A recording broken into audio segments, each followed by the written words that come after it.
Welcome to the Directors Club podcast, your go-to resource for child care center owners and directors seeking success at their centers.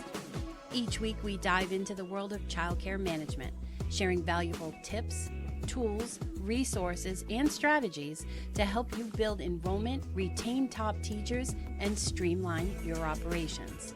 With a casual and lighthearted approach, we tackle the challenges you face from staffing and enrollment to business skills and time management. Join us as we unlock the secrets to creating a thriving child care center. Let's laugh, learn, and grow together. This is the Directors Club podcast. Hey there, it's Noelle from the Directors Club, and I have been seeing a lot of you talk about time off and how to deal with the call-outs and all the things when it comes to it. So today, I'm digging into these strategies that are going to aim to strike a balance between the need for flexibility and the crucial requirements to maintain ratios at our centers. And so with a focus on clear communication, fairness, and operational efficiencies, these ideas are designed to ensure that you have smooth staffing while providing your team with the time off flexibility they deserve. I'm going to dive into a few of these, but the first tip I want to share with you today is that I want you to have this conversation with your team. At your next staff meeting, talk about time off. Talk about that you're struggling to balance that work-life balance with them and maintain ratio, and that to schedule time off with you instead of calling out. I think that's a really healthy conversation to have with your team. I have had this in the past where people just call out because then you find out, oh, I need a mental health day or I need this. So say that to them. It's really hard when you last minute call out or even the night before. If you need a mental health day, I get it. Just tell me. Just come in the office and say, hey, if you have a day off coming up or everyone's here and you're able to let me not come in or leave right away, I would love to take a paid day off. I really just need it for whatever purpose. Okay? So the first tip I'm going to give you on tackling these time off issues is advance notice and rotation. So a lot of people ask if we require staff to submit time off requests in advance, how far in advance, and then how do you make sure it's fair? But our center, anybody can put time off in anytime, whether it's the next day, can't guarantee it. And in that staff meeting, we say that. If you give me something today, I cannot guarantee tomorrow. So pre-plan all your things. The only thing that we don't let them pre-plan is the summer because we have 32 staff and a short 8-week summer. We have the staffing to allow many people to be off at one time, but we do say that until a certain date, and I think it's in April, where we cut off full week. We say if you're going to take a full week off in the summer, come tell us now from January until April. Let us know the week that you're going to take off and we'll put you in for a full week. Once the deadline comes in April, then anybody can put in a Friday or a Monday they want off, or maybe they want Thursday, Friday off, or a day or two around 4th of July. Then we start allowing after April these odd times off so that we try and guarantee everyone a full week if they want it and then break the summer up. But other than that, everything is available to anybody. The next tip is a limit on concurrent time off. What does that mean? That means establishing a policy that limits the number of staff members allowed to take time off each week. So ours is every day. We can't have more than 2 people taking paid time off because we don't have enough coverage if there's sick people and all the other things. So consider limiting how many people you can give off in a day and be really transparent with your team. Tell them, hey, I can't give more than X number of people a day off because we just don't have the staffing. It's not that I don't want to do it, but I might also have to limit it. Another idea, another tip that we have for you is consider limiting the number of days they take off a year. We limit that at 20. That's 4 weeks. Now, they might not get paid for 4 weeks, but we say to our team, we believe that more than 4 weeks is a disruption to the child care classrooms itself.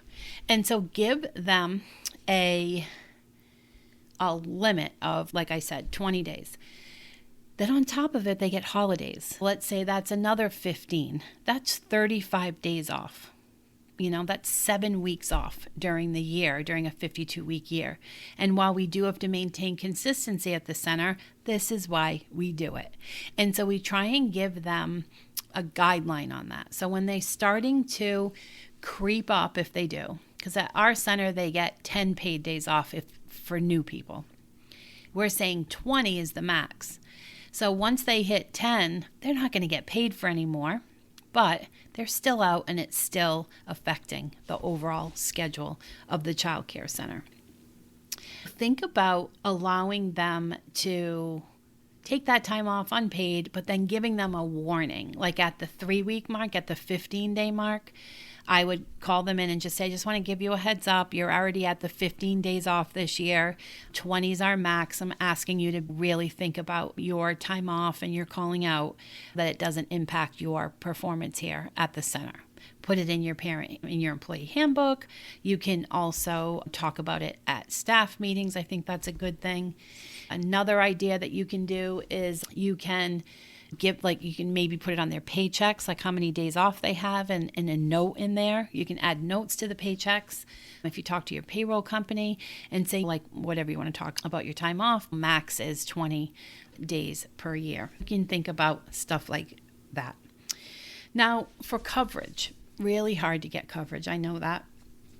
You could consider asking some of the parents at your center if they want to substitute. Some parents would love to take the day off and do that. You could pay them for it. Also, just putting notices out in private Facebook groups in your community, just saying we're looking for substitute teachers, and see if that helps, or a substitute aide. Even having an aide as a substitute is very beneficial. I know that's not easy, but I do believe that if you consistently post this in the Facebook groups, any community groups that you have, share at your church, share in your community that you live in, that you're looking for subs, like that can also help you with dealing with the attendance. And we were talking about these attendance policies at our center recently, because we have like viruses going around constantly, and all the teachers are getting sick. And it's not like they're calling out as a performance issue, because they don't. It's like a real life thing, and we need to find ways to deal with that. So I think that also helps as well. The last tip that I'm going to give you is consider the flexibility of holidays or paid time off types of things. And the last thing I want to talk about is like priority over who gets paid time off or not. And while I do get employees that have been with you for a long time, it is hard to tell a newer employee, oh, you don't get that because you haven't been here long enough. So really consider your flexibility in paid time off. Rotating it, being flexible, ensuring that there's no favoritism in it. I think that can also help as well. These were just a few tips that I wanted to share with you that I'm seeing. So discuss mental health days, have them come tell you in advance that they want to take a time off, that they need an unexpected day off, and you might be able to just easily work that out instead of having them call out. Limit the amount of time off that they can take to 20 and hold them to it. Consider putting limits on peak seasons like summer so that people can get a full week, and not let people just take these random summer days and take up that time frame. Plotting that out in advance. Also, I didn't say this, but I want to add it in because I just thought of it, is reminding them that they need to take the paid time off. Because have you ever gotten to the end of a year and it's weeks left and they're like, I have 2 weeks left, 5 people, and you're like, we don't have the coverage. They need to be planning this. They need to be planning it. Consider reaching out to your parents and just consistently posting out in community groups at your church, with your friend groups, that you're just looking for a substitute that might be able to help you here and there. Another substitute idea that I had talked to someone else about was reaching out to the local bus company. You just never know. You got bus drivers that get done with work at like 8:30, let's say, and they don't have to go back until 1:30, even just that coverage could give you a few lunch breaks covered. Think about reaching out to the bus company and see if they would share that you're looking for substitute teachers, and maybe that's something that you can do. I want you to think about all the different ways that you can flex with your paid time off so that your team feels respected, but also understands the respect you need for the ratios. I think it's really important that we discuss with our teams up front, in front of everybody. Everyone hears the same message, what expectations are around paid time off, and the challenges you also have as a child care center director. I think it's good to add that to your employee surveys if you're doing them at all, because you want to regularly review and adjust the policies as needed based on the center's evolving needs and the feedback from your team. Our quest for dynamic and effective time. We're going to delete all that. All right, today I hope that you heard something that may help you. I think the biggest thing, again, is the communication. I think that'd be really important for you. So enough about time off. How about staffing our centers? Before I end the podcast, I want to talk to you about my free webinar I have coming up on March 27th called My Secret Show Up Trick. Discover the game-changing strategy to increase the chances a candidate shows up for an interview. How perfectly timed with this podcast when we're talking about staffing issues. I want you to join me for this workshop where I'm going to share a simple yet powerful trick that I use to boost my interview attendance by 67%. I think you'll like it. It's super easy. During the workshop, I'm going to share my secret trick.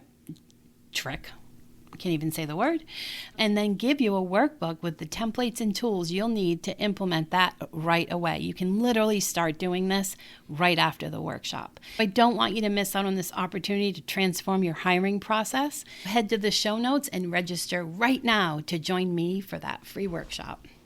I hope you have an amazing day, and I will chat with you soon. If you have a topic that you would like me to cover, I want you to jump on my social media or email me. Everything's in the show notes, and let me know what you want to hear about. I hope you have a great day. Bye, everybody.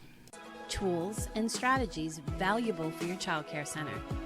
To access even more resources and take your center to new heights, visit our website at thedirectorsclub.net. There you'll find a wealth of exclusive content, training programs, and support tailored specifically to child care center owners and directors. Don't miss out on this opportunity to unlock your center's full potential. Remember, success starts here at the Directors Club.